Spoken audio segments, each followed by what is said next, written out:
want to be in F1 obviously, and it's been great to have the support of people like Charles. It's just something I have to take in my stride. I'm looking at it as a delayed route to F1 rather than sort of a forbidden route to F1. So. Hello everybody, we were ever so kindly invited to Oscar Piastri's house to have a chat with him about all things F1 and motorsport. An exciting opportunity, and one with which my microphone got so excited it decided to have a technical issue. We thought the content was too good not to put out, so apologies for me sounding like I'm in the bathroom. Enjoy. Hello everybody and welcome to Oscar Piastri's humble abode, his apartment. Oscar, how are you? Good, thank you. How are you? I'm very, very well. Thank you for spending some time with us today to talk about you. How is life? Look, tell everybody who you are, what you do, and I guess a nice little summary. Yep, so my name is Oscar Piastri, as you said. I'm from Australia and racing in F2. What's the best thing about racing? For me, it's getting to do what I love. Getting to go fast is cool, but I like the whole package of racing, and going fast is one cool part, but also trying to beat everyone else's. And I mean, everyone in racing is competitive, so we all want to try and win. So being able to try and beat people is also cool.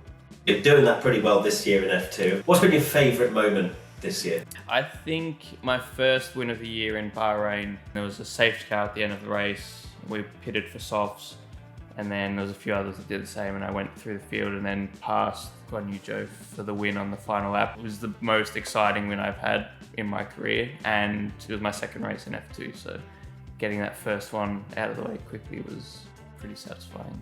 A lot of people, including myself, think, why aren't you in F1 next year? I think personally you've been robbed of a seat of next year. I mean, Charles Leclerc's come out, publicly and said that we need you in F1 ASAP.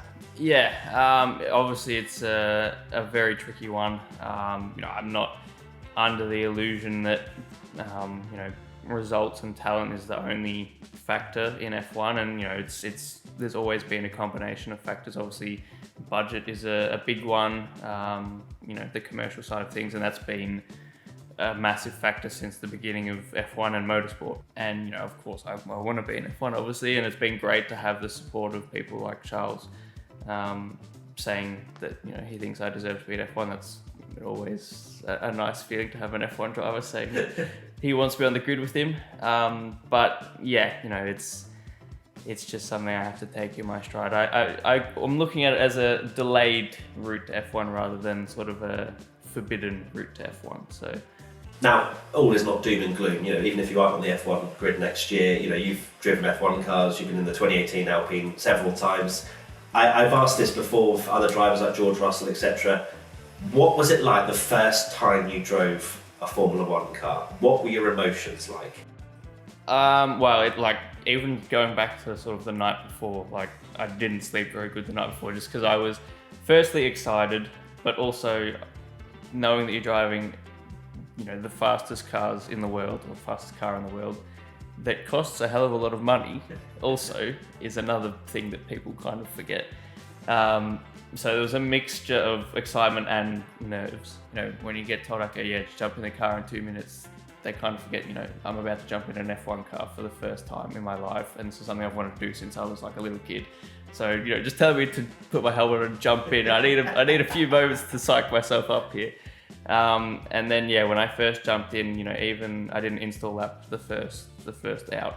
It was nuts. And then the first actual lap I did, I think it was in Bahrain, so pretty big braking zone for turn one, and my head just nearly went straight to the steering wheel. I was very thankful I was wearing a hands device actually, because I was not ready for how many G's I was going to pull under brakes. So after that, I learned that I should probably brace myself before the braking zones. But it was awesome. Right, it's Twitter quickfire question time, Oscar. We've got loads of people coming in with questions. We're going to dive into them some right now. At Oscar Street says, what will be your F1 car number and why?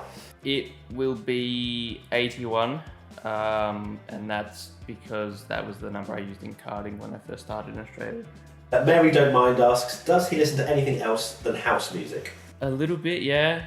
Drum and bass a bit. Depends on the time of day, because drum and bass requires quite a specific atmosphere.